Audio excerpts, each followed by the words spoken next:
era kitukakatako okukebera ku ba clients baffe.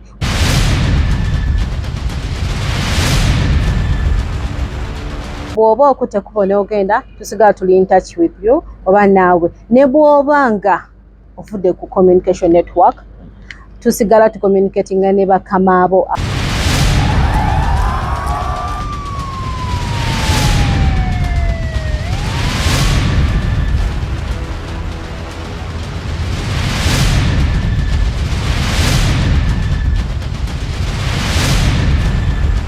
Twetegereza oba atulaba ku Big Brother Uganda tukwanjiriza nnyo olunaku ate olwaleero era munaffe wojjidde kabingi mwana twagala okutegeezaako era ndowooza okimanyi nti bwe otulabako tuba twetise obubaka ate obw'enjawulo era tekigenda kubeera kyanjawulo nnyo olunaku ate olwaleero nga bulijjo agenda kwegatwako omukulu Big Brother agenda kubeera naye tuwayawayamuko mpolampola naye ate olunaku olwo tulina omugenyi ate ow'enjawulo okuva mu Ham Connect UG Hajati Shakira tuwegaseeko akawungezi.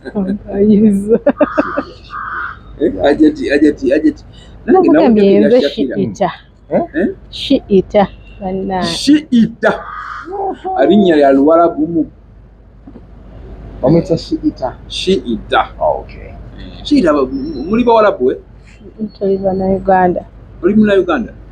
Assalamu alaikum wa rahmatullahi wa barakatuh. Wa alaikum salam wa rahmatullahi wa barakatuh. Yakongera ku ddoboozi. Ndidde mutajuulidde. Ese. Kale ndowooza tugenda tambula mpolampola ffenna kubanga era okimanyi nti ate buli tubeera wano naawe atubaako ate obubaka bwe twagala okutuusaako oba era ate obw'enkizo ennyo era tekigenda kubeera kyanjawulo nnyo. Hajati. Atusaba otubulize kuba tulaba ku Big Brother Uganda. Neyanziza nnyo ssebo. Mwasiibye mutya nno bannyabo ne bassebo abatulaba wano ku Big Brother. Mujje baleko gyonna gye mutuusaako engalo gigenda gitya. February abatwala atya. Hope buli omu anyumirwa kuba twakava mu love day. Sibo kiri. Era tukulabira ofaananira ddala omuntu abateeko mu nnaku. Nedda mukwano, nedda. Omukwano omufaanana bufaananyi. Era oyinza okuba nga n'obubaka bw'oteetekidde wabulimu engeri y'omukwano. Osanga. Kale. Omukulu Big Brother. Ate tusaba nawe sibo obuzikwa. Okay, tuyanze ngenze munange siringa mu mbejja Hajati Shihita. Babuzaako abatulaba abasinzira yonna gye muli abali mu diaspora abali mu Uganda abali ku border mwenna baganda baffe abali e Dubai, Saudi Arabia, Oman, Qatar, Kuwait, abali South Africa, America, California, Canada, abali e New York, abali mu UK, okwetooloola ensi yonna abagoberera Big Brother Uganda. Mwebale nnyo mwebali ddala. Njagala okusooka okubeebaza nti mwine ekintu kye mutukoledde ekyamaanyi ennyo. Of course tudduka ku sipiidi ey'eddala ddala nti tetubawa ssente wabula mu musazeewo ne mugamba katugoberere abasajja bano eno. Olwaleero tetuze nti tetugera kunyumya ku entertainment, tetunyumya ku byakyo. Omukyalo oli gwe mulaba mwogezi ewa kampani gye bayita Ham Connect naye ate nze muddirira ekyolinga kitonze nkola ngaani oyinza okuba nga kwekitonze. He's my personal assistant. Nze personal assistant we. Ebitiro biri genuine oba? Biri era kubanga yennyini yakyogedde weebiri. Era tuzze kubaguza ekintu kye bayita Ham Connect kubabuulira kikola kitya. My boss kasooka ayogere about Ham Connect oba oli awo nze nange nsobola okwongerezaako madamu. Neyanziza nnyo. Ham Connect UG. Ham Connect UG esangibwa wa.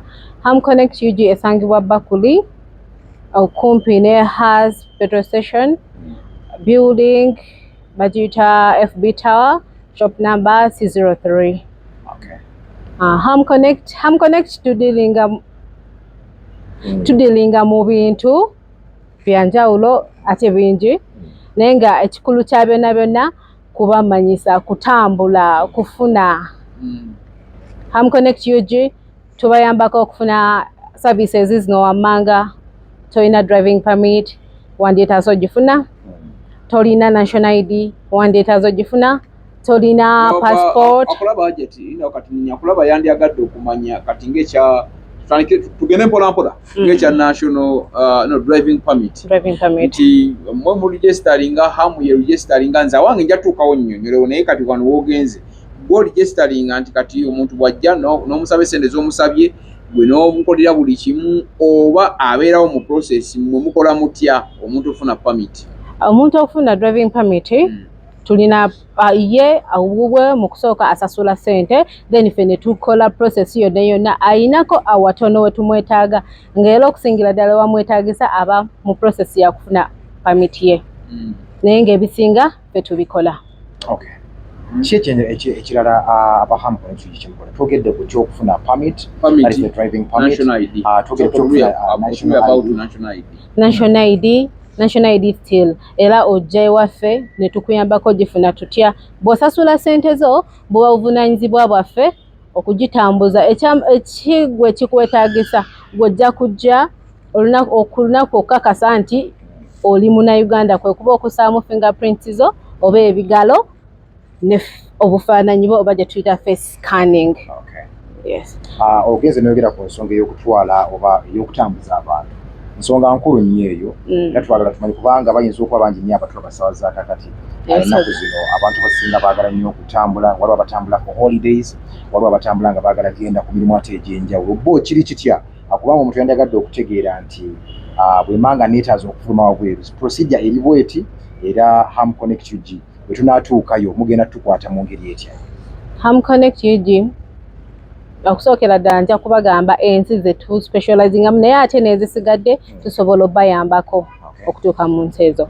Ensi nga Dubai, ensi nga Qatar, ensi nga Romania, ensi nga Canada n'ensi nga South Africa. Romania eri mu Europe ne kasi katono. Basically mudiringana kutwala abantu kukola mirimu oba just n'abagenda okubeera nga bakwasaganya ebintu? Generally mirimu. Omuntu Munnayuganda bw'ava wano nga ayagala okugenda njagala otangazemuko Bannayuganda bw'ava wano nga ayagala kugenda Bulaaya oba ayagala kugenda kukola possibility ki eriwo eba assurance ki gye Ham Connect gye tuyinza okuwa omusajja oyo oba omukyalo oyo nti kati bw'ova wano bw'otuuka okolerawo? Is there any possibility nti bw'ojja mu Ham Connect ovaawo n'omulimu nti kati ogenda kukola era ova wano ng'okimanyi nti gwe ogenda kukola bwa security oba gwe ogenda kusiimuula nnyumba oba gwe ogenda labirira bakadde era bw'otuuka otandikirawo kukola? Kubanga abaana bangi tubawulidde naddala ababeera e Saudi Arabia, e Dubai, Qatar batuuka eyo ne bataayaaya nga ekigende wano avuddewo atunze kapolotike n'agenda kyokka n'atuuka nga talina mulimu. Babale nnyo ssebo. Ffe Ham Connect UG bw'oba okolaganye naffe nga tonnasimbula kuva Uganda visa yo gy'ofuna ofuna working visa aba gye tuyita employment visa. Ey'emu ku assurance zo nti ogenda kola era bw'oba ovudde wano direct otuukira ku mulimu oba otuukira mikono gy'abakama abo.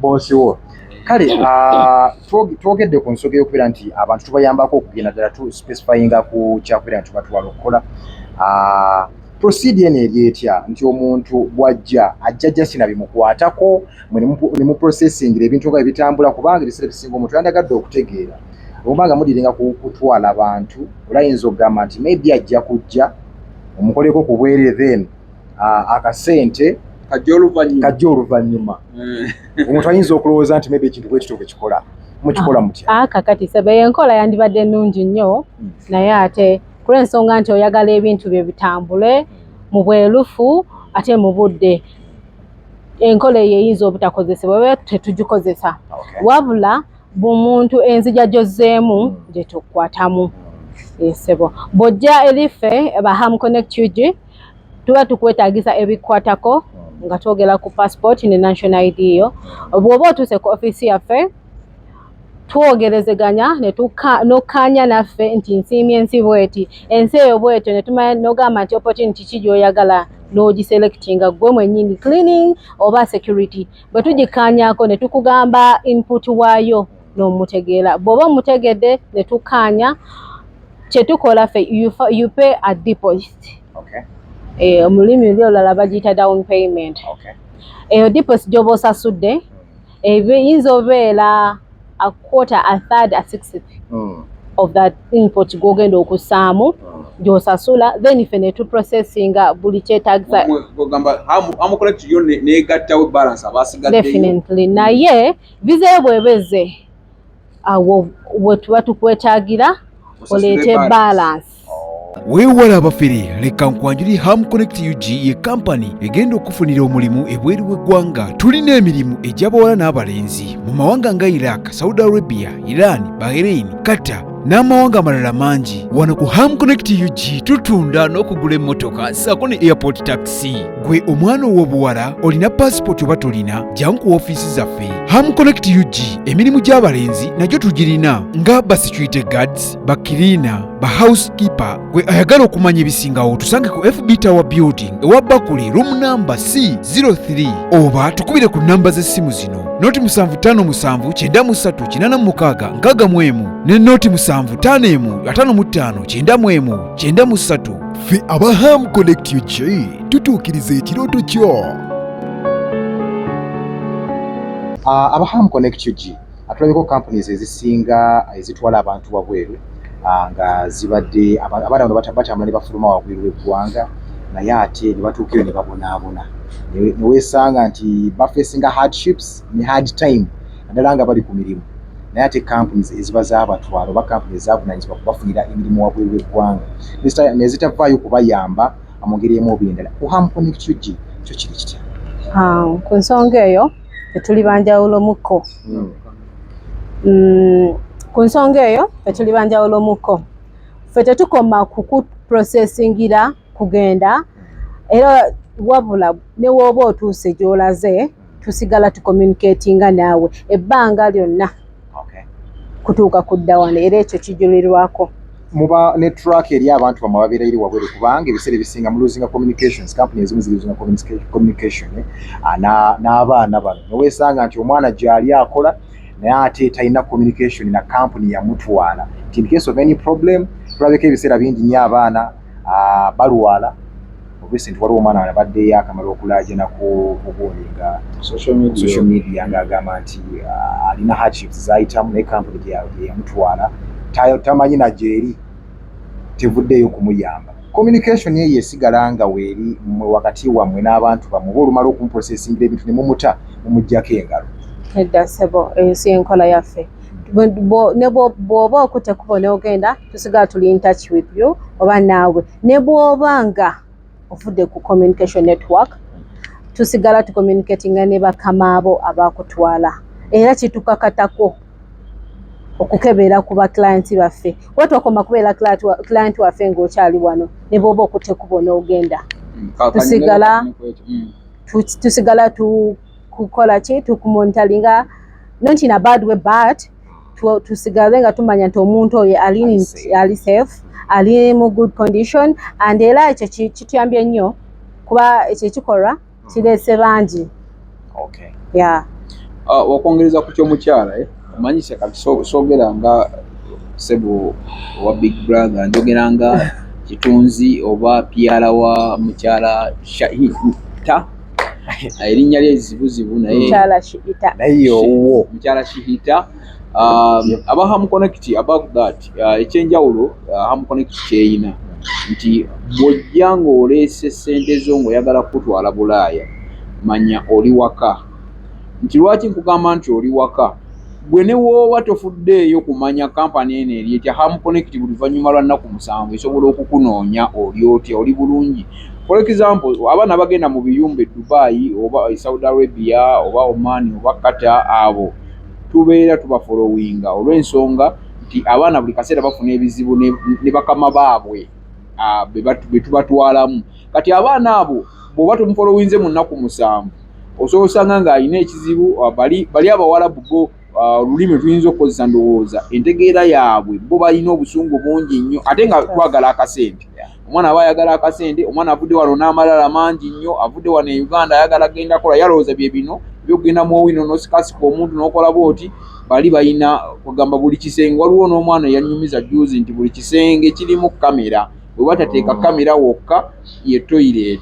Okitegeera kitegeeza nti bo baagala nnyo n'okumanya omuntu abeera eri ku mulimu ng'alaba ono housemaid ono maid gwe naleeta akola atya yeeyisa atya, so akulekera abaana ewaka 5 naye aba akulaba ku ssimu. Kati bw'ofunamu obutakkaanya hamuconnect ye ekuconnectinga n'ogamba waayo oli bulungi, ekiyumba kino nkikooye bannange munzijeewo, awo wennyini hamuconnect ekuyamba. Ono omukyala omulabira wano naye alinnya ennyonyi n'agenda n'alambula abantu yennyini mutuleese ne director hamu ne balaba abantu bali batya, batambula batya, embeera eri etya.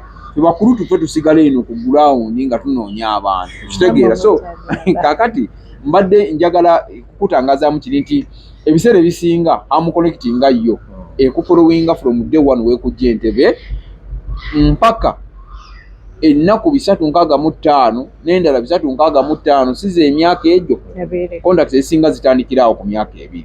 Bw'oyagala osobola okwongera naye ffe tuba tukulambula every after 7 days nga tumanya oli otya, e Dubai oli otya, mu kiyumba e Saudi Arabia oli otya. Naawe oli waddemu tugamba nti banayenzi kino ekiyumba nkikooye era bahamba n'abakyala bajja kuva e Uganda bagende bakole enteekateeka bagambe nti kati gweoyagala wa nti wano munkyusizeemu nga bakukyusiza.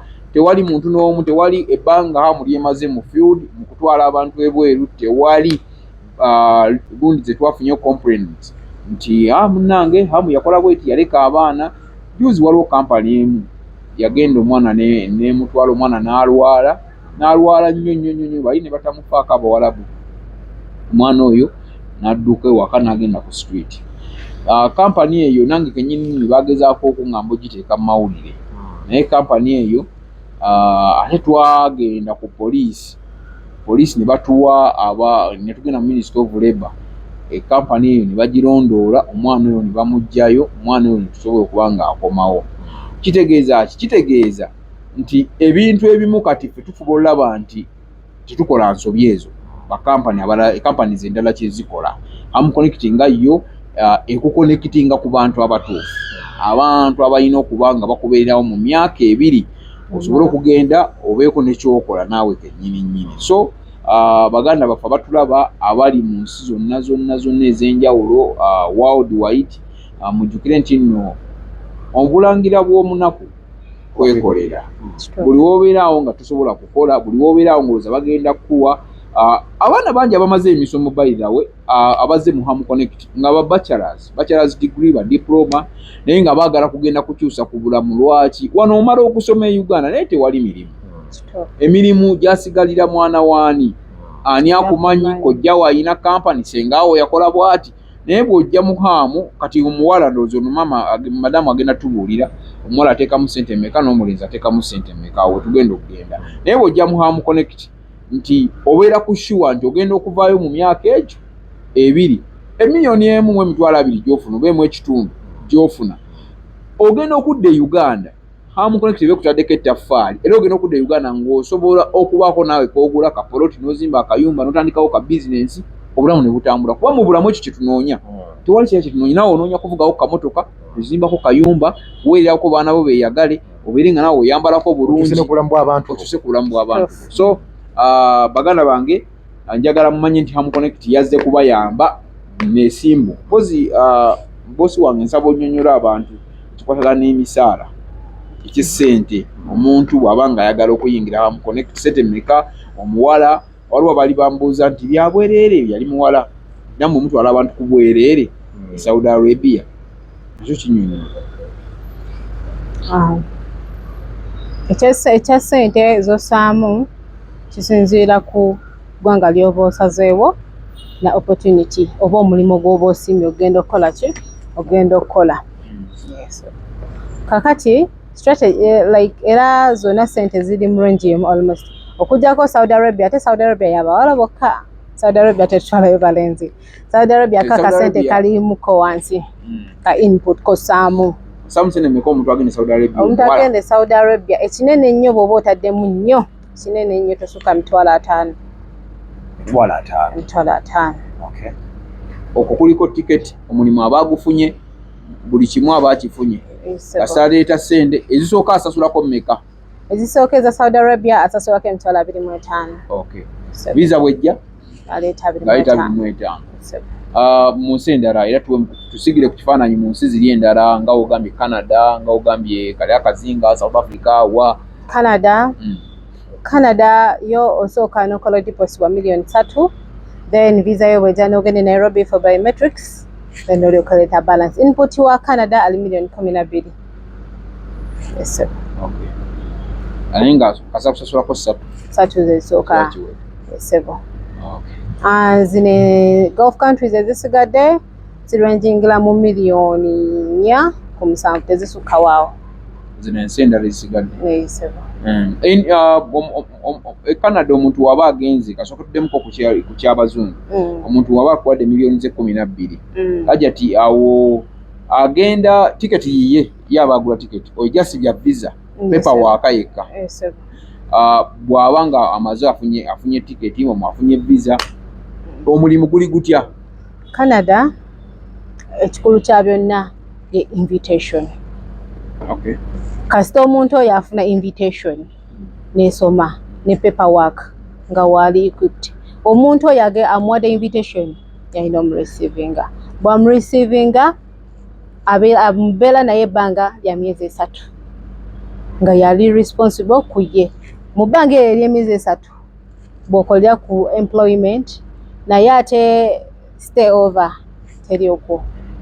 Ate mu bbanga ery'emyezi 3 kasaba afunye omulimu wadde mbogamba nti nga teginaba nakugwayo nti neetongodde akasente kaweze nakuta, naye nga takuta nga tomaze funa mulimu.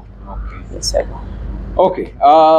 Sebo moderator nze wankyaziza bukyaza kakati obadde oteesa ate okasontwalako akantu kange akamansikula bakaita kamansuka ku nsonga y'abantu bano okugenda ebweru twagala twongera omuntu okutegeera naddala wano ebbanga omuntu ebiseera ebisinga abantu abamu babeera desperate oba nti nyinza okukireetamu obubi, naye ate omuntu oyinza okwekanga nga ali awo amaze ebbanga linenyo mu kubuyaana, ali mu kuyaayana ayagala kubeera ng'ayagala okukola. Bw'asasula akasente kano kimutwalira bbanga ki okumanya nti oba okugetinga sure nti agenda kutandika okukola oba agenda kufuna omulimu oba agenda kufuluma wabweru? Kimutwalira bbanga kyakadde kano ng'akyaliwo ewaka asasudde akasente ke, then kimutwalira bbanga ki okufuna omulimu oba okulowooza nti agenda kufuluma wabweru eggwanga? Ku nsonga ly'ebbanga, ensonga y'ebbanga zibeera emyezi 3 ekinene nnyo, naye wabeerawo olumu tetuyita miscellaneous oba happenings unknowingly. Kati nga mu Qatar wabadde Asian Cup. Asian Cup badde affectinze nnyo ensonga ya visa ezo. Era visa nyingi zibadde ziri holding ate zina release lwa nsonga eyo. Era buli omu agezezaako Qatar asobola okubitina ensingo oba asobola okunjulira, naye nga tewali nga buli kimu kiwadde bulungi when all factors are kept constant. That's what I can say. Myezi 3. Okay. Abaana bano babanga bagenda wabweru, ensonga enkulu nabo bennyini nga bafunye wabweru, ensonga esinga ddala okubeera enkulu ya safety ya ssente zaabwe. Watuuka wabweru akoze akasente ke, ebiseera ebisinga companies ezimu zimanyi okutemako omutemu ogumu ne bagamba nti omwana tumututte wabweru twaga tutemeko omutemwa nti gwa company. Ye omwana alina assurance ki eya safety ya ssente ze? Ate n'ekirala bw'atuukayo ensonga ya ssente eno mugyenyigiramu mwengamu okumanya nti bw'amala okufuna omusaala guba wafuna akasente ke, mulina engeri gye muyingiramu oba kiri kiba ku contract nti kasita mumala okumuggyako engalo yafuna akasente ke yamanya engeri gy'abyekwasaganyiza embeera n'etambulira awo bwetu. Neyanza nnyo ssebo ku nsonga ya ssente. Omuntu oyo waba afunye akasente ke kaba kasente ke yaba ketunyaniddeko okuggyako nalina ensonga zereka tamaliriza, era ezo ziba za buwandiike nga aba alina okuzimaliriza, naye nga waba afunye akasente kaba kasente ke. Kale tetwaga tunegerekitinga ensonga ya mwana mulenzi, twaga tumanyi ku mirimu egy'enjawulo kubanga twogedde ku nsi ez'enjawulo mugambye nti okusinziira ku nsi ez'enjawulo. In fact ajja tusooka otubuulire abawala emirimu gye bakola n'abalenzi. Ku nsonga y'emirimu, omwana omulenzi omulimu gw'atakola ndowooza kwe kubeera housemaid. Ekyo tekiri. Naye cleaning ne security unisex gwe kasoba nga owulira amaanyi go and you qualify to be. Kuba security batunuulira ebintu ekikula kyo ng'omuntu. Definitely. Then ne batuna ne height. Waliwo height gye bakomako nti eno nayo tejja gisobola. Height eno tejja sobola. Nabeerawo nti kati ono qualifyinga naye nga emirimu giri UNICEF. That's what I am saying. Nga tumaliriza twagala tumanye ekyenjawulo kiri mu Ham Connect UG kiri mu companies endala zonna. Tugambe nti Ham Connect UG kino kyekyenjawulo kyekijawula ku companies endala era abantu baffe tumanye nti we bajja ku Ham Connect kino kyekiri special kye bagenda okusangayo. Akabuuza bosi wange naye kankakuddemu. Company nyingi ezizze wano e Uganda, in fact zijja abamu nga bali nnyo after money, nga batunuulidde nnyo ssente, nti tali ku bulumi bwa munnayuganda, tali ku bulumi bwa muvubuka munne, tali ku bulumi bwa muwala oyo mwana amaliriza talina kyakola atadde ssente mu kusoma emirimu gibuze. Ham Connect UG badirector balaba bulaba ku Ham naawe omusinga kavubuka kato ono mukyala muto muwala muto nti balina obulumi bwa bannayuganda abavubuka, because we are 75% abavubuka ku tundu lya Uganda out of 100. Kati abavubuka bamala okusoma ku universities ez'enjawulo, technicals ez'enjawulo, institutions ez'enjawulo, of course secondary level ez'enjawulo, agakatuna mu ggulu nga tebalina mirimu, so nga tewali kiddako naye nga ataddemu ssente. Ham Connect ekyenjawulo kyeyina nti ffe tukunoonya ne wooba toyina ssente, gwe n'otugamba nze njagala genda naye sirina ssente, gwe jjangu ku office ku FB Tower building owa Bakuli, tetusobola kulemagana. Era bw'onojja ku office ojja kutuula nti kakati obadde opulaninga otya, obadde balendooza miliyoni 3 naye njasobola 2 kutegeera zibadde 5 naye mu butuufu nze nnyina 3 mwe munsaba 5 tukoze tutya nga tutula ku mmeeza tusobola kulemagana. Ham Connect UG kola ekintu kimu, kwata ekkubo gende ku FB Tower building ewa Bakuli.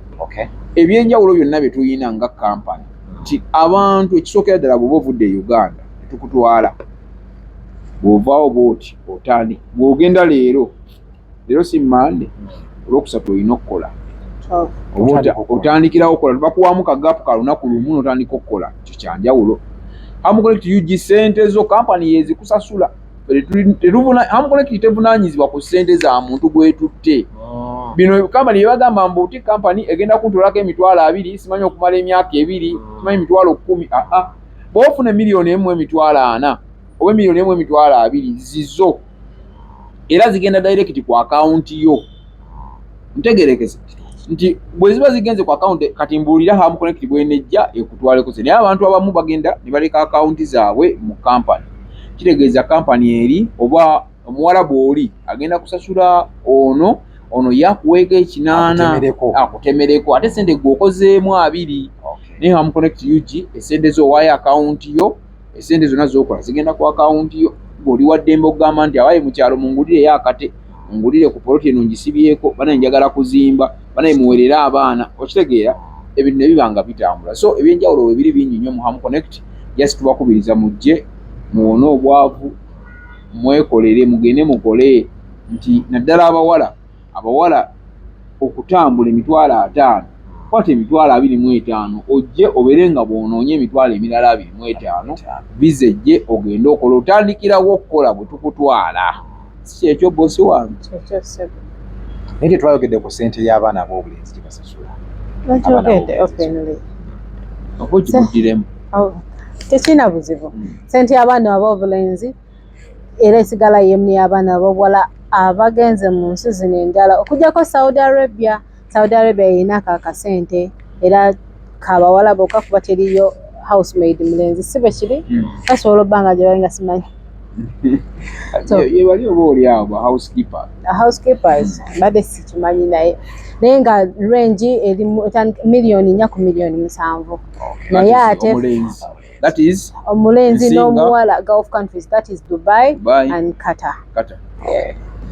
Twagala nga tumaliriza tufune ku ngeri gye tugenda okufuna mu Ham Connect UG. Tugambe tuli ku FB Tower building, ne twagala tumanyi ku contacts n'etugenda obasinkana. Enamba z'essimu ndowooza zezo ziyisaawo kuba twatandise weeziri awo ku screen oli waddemba okugikubako mpozi madamu atulagirire bwe basangibwa yakyogedde nga atandika naye akiddemu n'enamba z'essimu azisome wadde nga ziri ku screen. Ham Connect UG esangibwa wa Buli okuliraana Has Petrol Station FB Tower Building shop number C03. Namba z'essimu nsooke na yange. Yange eri 075 69 73 6 eyo nze ngikwata si yagikwata. Then eza office tulina 07 57 93 8661 neya MTN 076 11 47 173. Zonna ngira bwasomye era zezo ojja kubuziraba ku screen eyo nga bw'oziraba zeze zitambula. Webale nnyo webalire ddala ssebo tukkiriza tusiibule. Ndowooza kyekyo mpozi obubaka nga gwe kitunzi obubaka bw'osembayo okutuwa. Ndowooza njagala okuba akagambo nakogeddeko ko nti obulangira bw'omunaku kuba kwekolera. Era njagala mbabuulire wano mu nsi gye tulimu ensi eri so fast. Gwe muvubuka munnange ali eyo wallahi ensi edduka ku sipiidi ozibizaamu katini otamu ka step katini bwe kati omwana bw'aba avudde wano n'agenda ekkata oba Dubai oba Saudi Arabia okumala omwaka gumu oba ebiri oba tokyasobola kumukwata mujje ku Ham Connect UG tubatwale mu nsi ze mwagala n'ezo zennyini ze mutawulidde America ze mutawulidde Japan ze mutawulidde China zennyini tuyinza obbaffe tetusobola kubeera nga tukutwalayo naye tuli connected ne companies ezo zitumanyi ezo ez'amazima b'osobola okuwa ssente zo ne bakuconnectinga mpaka China n'ogenda. Ham Connect UG banaye tukwaniriza jangu tukutwale. Omanyi bw'oba olina ssente osobola okwewangulira ekikyala nga kino boosi kyange n'omutwala naye bwe tulina ssente olina kyokola ki tolina kyomugamba. Lwaki omuntu alina okunoonya kasente? Buli muntu lwaki alina okunoonya kasente? Alizeti kale tweyanzenge bana nze kambasiibule nze Jamalu kitunzi era piyala wa mukyala erinnya Kinita kale banayindoza batwala ku Big Brother Uganda bwe bubaka tulina olunaku wati olwaliro ngera bw'okimanyi twakusuubiza ne tugamba omugaga wange olina omuwayakala alina okusiibula oyaga kungobya ku mulimu nga zinnaba kubeera nga ye tubata abatwala ku Big Brother Uganda nja kusaba ate ndowooza ng'omukyala okuva mu Ham Connect UG Shiita naye agenda twala obubaka bw'obusembayo ng'aye tuva wano ate Nanyonga obubaka bwange obusembayo nga mbasiibula kyamazima kukola nnyo talina ssente tafumita lindaazi. Okiwulidde kuva mu kamwa ka mukyala era nkiwa nti muvubuka wenna ate badde atulaba ndowooza okitegere ddala bulungi nnyo. Ensonga enkulu yakunoonya kasente ensonga lwaki weetuli wano atukuwadde obubaka buno beerako ekimu ku by'opiikingamu ate jangu Ham Connect UG tugenda kukuyambako okufuna emirimu gyonna gye weetaaza okufuna wabeeru w'eggwanga gye weetaaza okutambula atugenda kukuyambako ate okutambuza nga wowulidde abakulu nga bakulambulira. Tugenda kuddingana ate mu video yaffe ate eddako wano ku Big Brother Uganda. Kyoba okola kyangu nnyo subscribinga ate akona kade commentinga weetaaza okubeera nga ate otegera ebisingawo atujja kusoma obubaka bwo mu comment section ategere nga tuwa addressinga mpola mpola naye ate tugenda kusukkako tugenda kuddingana ate mu video yaffe ate eddako ku Big Brother Uganda.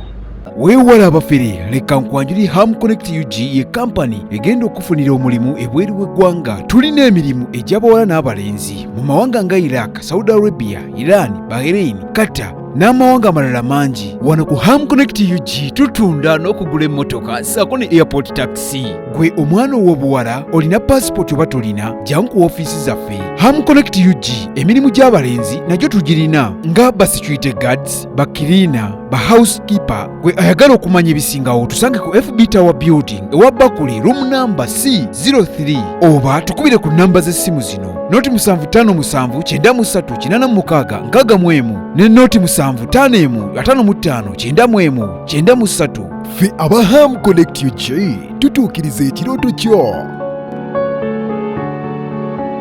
tekyabadaza ku Masaka Road, Chiwawu ku Mityana Road, Busunjo, Baka, Mende Kohima Road, Bombo Road, Gayaza Busiika, Gayaza Kayunga n'okwetulula Mukono yonna saako mu bitundu bya Uganda ebyenjawulo. Basoloza amayumba g'abapangisa era nga bazimba n'okuwa pulaani z'amayumba. Senjale bebokka abakulaakulanya omuntu wa wansi n'okumuzzaamu essuubi.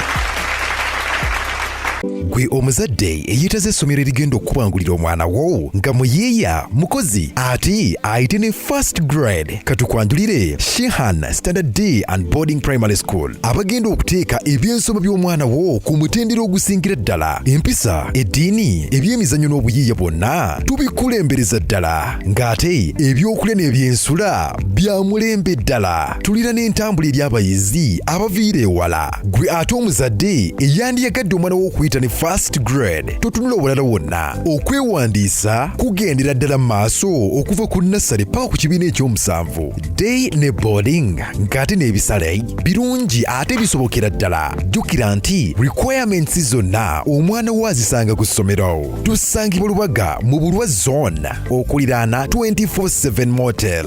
Gwe ayagala okumanya ebisingawo tukubire ku nooti 773 73 359 ne noti 757 noti 6 26 96. Shehan Standard Primary School.